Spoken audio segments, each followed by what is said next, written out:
అసలు ఢిల్లీ లిక్కర్ స్కామ్లో ఇంతమంది ఇన్వాల్వ్ అయి ఉన్నారు కదా, వాళ్ళందరూ అరెస్ట్ అవుతారంటారా? మనం ఈ గత సంవత్సరం కాలం నుంచి చూస్తే ఫస్ట్ టార్గెట్ ఆప్ గవర్నమెంట్ని దెబ్బకొట్టి అటు పంజాబ్ని ఇటు ఢిల్లీని కైవసం చేసుకోవాలనేది బీజేపీ ఎత్తుగడ. సో ఆ ఎత్తుగడలో భాగంగానే ఇదేంటంటే బీజేపీలో కాంగ్రెస్ వీక్ అవడానికి, ఆప్కి వెళ్ళడానికి ప్రధాన కారణం ఫైనాన్సెస్. కాంగ్రెస్కి ఫండింగ్ లేక ఆప్కి ఫండింగ్ వచ్చి ఎలక్షన్లో స్పెండ్ చేయడానికి బీజేపీకి ఆల్టర్నేట్గా వాళ్ళు స్ట్రాంగ్గా ఎస్టాబ్లిష్ కాగలిగారు. ఆ డబ్బు ఎక్కడి నుంచి వచ్చిందనే రూట్స్లోకి పోయారు. రూట్స్లో పోయినట్టయితే అందులో బీజేపీకి, అందులో గుజరాతీస్కి ఈ దేంట్లో ఎన్ని షేర్లు వస్తాయని మనం చెప్పక్కలేదు, అన్నీ వాళ్ళకి తెలుసు. సో దాన్ని తీసినప్పుడు ఎప్పుడైతే ఇక్కడ ఫండింగ్ అని తెలిసిందో, నిజానికి చెప్పాల్సి వస్తే గవర్నమెంట్ పాలసీ డిసిషన్ తీసుకుందండి. వీళ్ళు మోడీ గారు 371 పాలసీ డిసిషన్ తీసుకుంది అంటున్నాడు సుప్రీంకోర్టు. అది తప్పని నువ్వు కేసు పెడతావా? పెట్టగలవా? పార్లమెంట్లో ఏమైంది? అలాగే అక్కడ ఢిల్లీ గవర్నమెంట్ డిసిషన్ తీసుకుంది. ఇప్పుడు చంద్రబాబు గారు ఉన్నాడు, అన్ని కేసులు తప్పుడు కేసులు అయ్యి సెక్రటరియట్ బిజినెస్ రూల్స్ ఢిల్లీ పార్లమెంట్లో కానీ, అసెంబ్లీలో, మన స్టేట్స్లో కానీ సెక్రటరియట్లో బిజినెస్ రూల్స్ అని ఉంటాయి. దాని ప్రకారంగా ఏంటంటే ఎనీ పాలసీ డిసిషన్ తీసుకున్నప్పుడు ప్రజలకు నష్టం జరిగితే దాన్ని సగ్జామ్ చేసే అధికారం ఒక కోర్టులకే ఉంటుంది. ఒక ప్రభుత్వం చేసే నిర్ణయం మీద దాంట్లో ఏదన్నా కిక్ బ్యాక్స్కి ఆధారాలు దొరికితే నువ్వు వాళ్ళని షార్ట్ షీట్ చేయడానికి వీలవుతుంది తప్ప. ఇప్పుడు జగన్మోహన్ రెడ్డి గారు ఉన్నాడు, రాజశేఖర ప్రభుత్వంలో ఆయన లబ్ధి పొందినట్టుగా క్లియర్గా మనీ ట్రాన్స్ఫర్స్ ఎవిడెన్సెస్ దొరికినాయి కాబట్టి కేసు పెట్టాడు జేడీ లక్ష్మణ్ గారు. ఊరికనేం పెట్టలేదే, దానికి ఎన్ని రోజులు విచారణ చేశారు. కోర్టుల నుంచి మొత్తం ఈ మనీ ట్రాన్స్ఫర్ రికార్డ్స్ అన్ని సంపాదించి ఆ ఫారంలన్నీ కూడా ఎవరైతే సాక్షి ఛానల్ దగ్గర నుంచి, జగన్మోహన్ రెడ్డి భారతీయ సిమెంట్ దగ్గర నుంచి ఫారమ్స్కి మనీ ట్రాన్స్ఫర్ అయ్యిందో వాళ్ళందరూ కూడా 10 రూపాయల షేర్ వ్యాన్ దాన్ని 400 రూపాయలు పెట్టి షేర్లు ఎవడైనా కొంటాడా?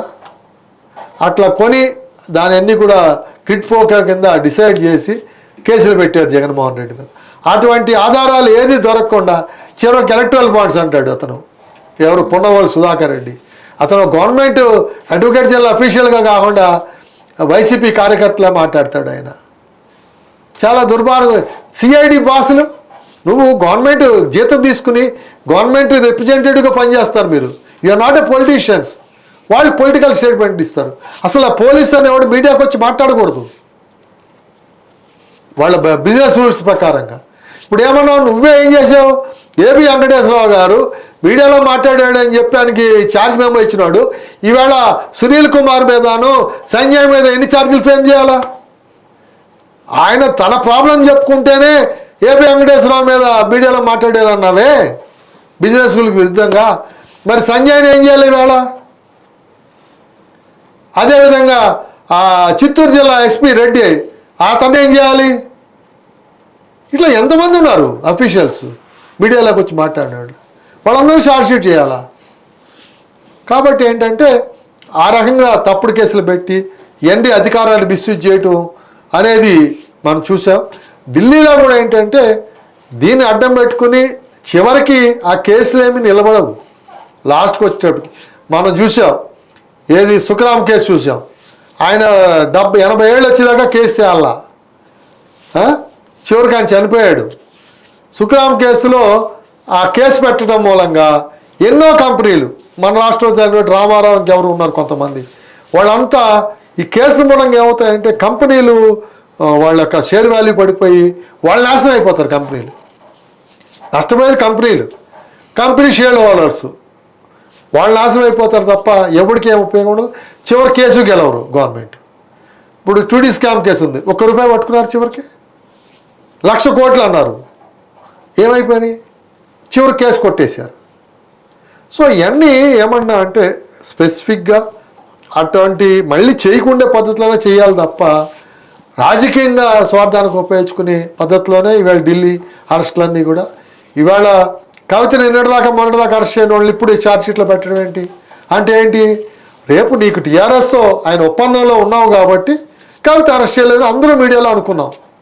ఇవాళ ఇప్పుడు ఆమె ఛార్జ్ షీట్లో పెట్టి సిబిఐ ఆమెను అరెస్ట్ చేస్తానేది నిన్న మొన్న కూడా మనం వార్తల్లో చూస్తూ ఉన్నాం.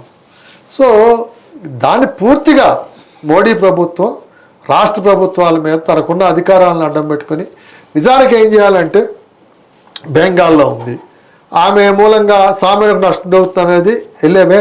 మరి ఏదైనా నష్టం ఆంధ్రప్రదేశ్ తెలంగాణ జరుగుతుంది, నువ్వు ఎందుకు ఇంటర్ఫీర్ కాలేదు? నీ బీజేపీ పార్టీ వాళ్ళు అయితే రక్షిస్తావు, మిగతా వాడు నీకు వాడు భారతదేశ పౌరులు కాదా, వాళ్ళు మనుషులు కాదా, వాళ్ళు ఓటర్స్ కాదా, వాళ్ళ గురించి అవసరం లేదా నీకు?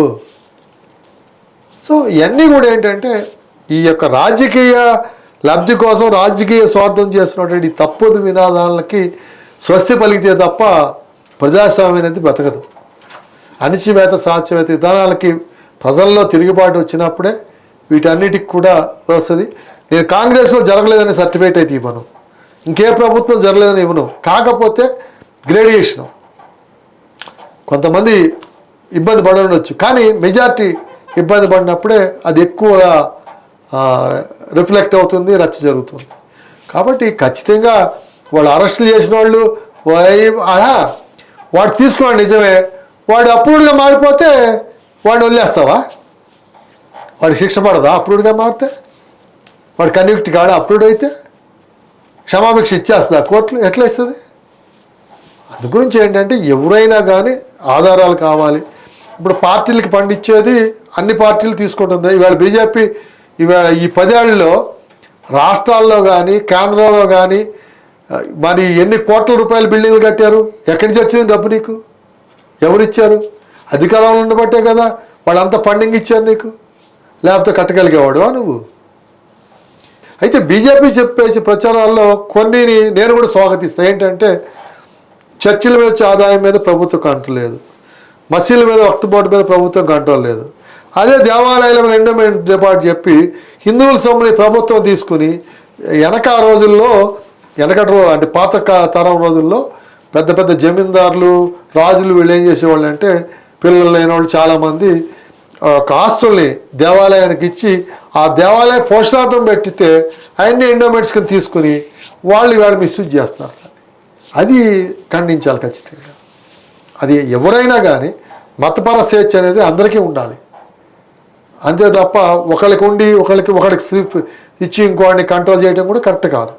ఆ విషయంలో మరి ఈక్వాలిటీ మెయింటైన్ చేయాల్సిన అవసరం అయితే ఉంది.